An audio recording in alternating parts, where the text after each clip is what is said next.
If your tomato plants look great on planting day, but then just sit there like they have no plans to grow, this is probably where things go wrong.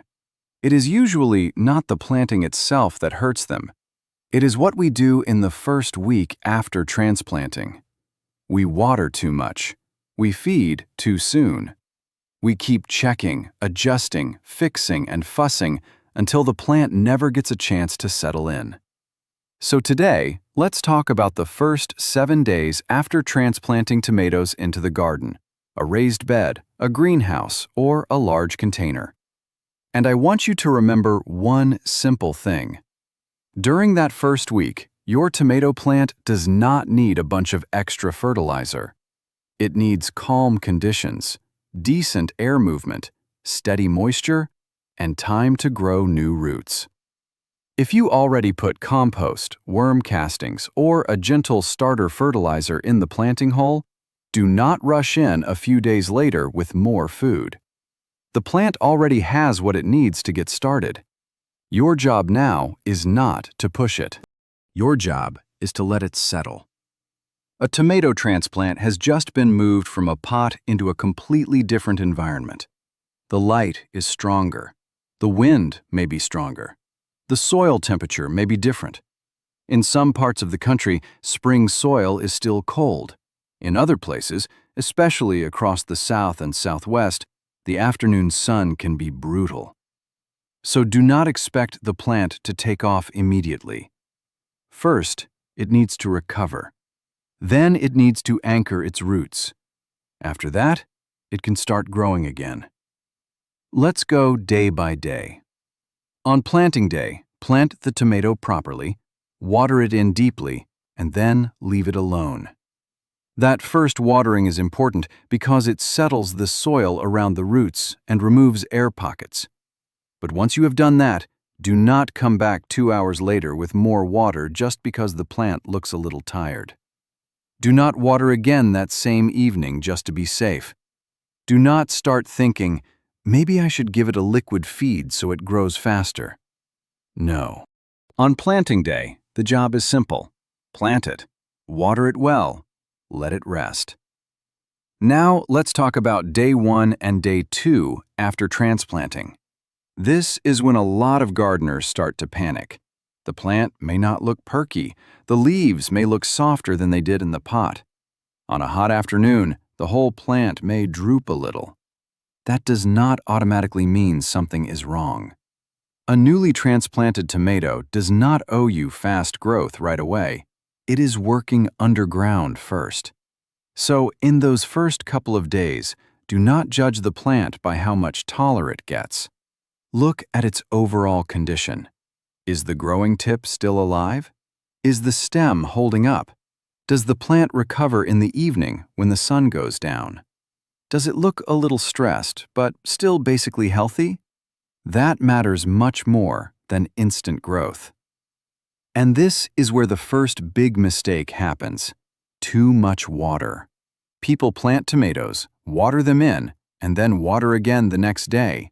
Then they water again after that. Not because the soil is actually dry, but because the gardener feels nervous. Do not water based on fear. Check the soil. And do not only look at the dry crust on top. Stick your finger down a couple of inches. If the soil is still moist below the surface, wait. In the first few days after transplanting, tomatoes are often hurt more by wet, heavy soil than by mild dryness. Too much water pushes oxygen out of the root zone, and roots need oxygen to start working. Now let's move to day 3 and day 4. At this point, you can start paying closer attention. If the plant is alive, the color still looks normal, the top is not hanging like a wet rag, and the leaves are not getting worse each day, then the tomato is probably moving in the right direction.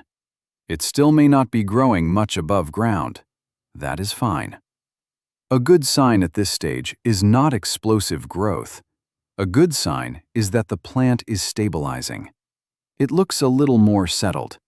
It holds itself a little better. It stops looking like it just got pulled out of a nursery pot and dropped into a new world. But if by day 3 or day 4 the plant is clearly getting worse, then it is time to look for the cause. Most of the time, the problem is one of 3 things. The soil is too wet. The plant is getting cooked by heat with no air movement, or the soil is still too cold, especially in cooler spring regions or in beds that were planted too early. Cold soil can stop tomatoes cold. They are warm season plants. If the air feels nice during the day, but the ground is still chilly, the plant may just sit there and refuse to move. That does not mean it needs more fertilizer. It means the roots are not comfortable yet. Now let's talk about growing tomatoes in a greenhouse or high tunnel. If you transplant your tomatoes and then close everything up tight, you may think you are protecting them. But if the temperature climbs too high, you are actually stressing them. Tomatoes do not want a sealed-up, steamy box with no airflow. They need warmth, yes, but they also need air. So watch the temperature. Vent the greenhouse when needed. Open doors, roll up sides, use fans if that is part of your setup. A tomato plant may stop growing after transplanting not because it is hungry, but because it is overheating. Now, if you are planting outdoors, pay attention to sun and wind. This is especially important in open gardens, raised beds, and dry climates where wind can pull moisture out of leaves fast. Sometimes your tomato transplants are perfectly healthy, but they go straight from a sheltered porch or nursery bench into full sun and strong wind. That can be a rough change. If the plants are struggling, there is no prize for making them suffer through it. A little temporary shade for a day or two can be very helpful. You can use shade cloth, a lawn chair, a crate, or anything that blocks the harshest afternoon sun while still allowing airflow. You are not babying the plant. You are helping it transition. You want a living tomato plant, not a dramatic story about how it survived the hardest possible start. Now let's talk about day 5, day 6, and day 7. By this point, you can usually tell how the transplant is settling in. If the plant is adjusting well, you will see it. The stem looks steadier. The leaves look a little more alive. The top of the plant does not look frozen or lifeless. The whole plant just seems more present. And this is another moment where gardeners often mess things up. They think, well, it has been a week, so now I should feed it. Not necessarily. Do not fertilize just because the calendar says 7 days have passed. Look at the plant. If it is recovering, standing up better, and starting to look comfortable, do not interrupt that process.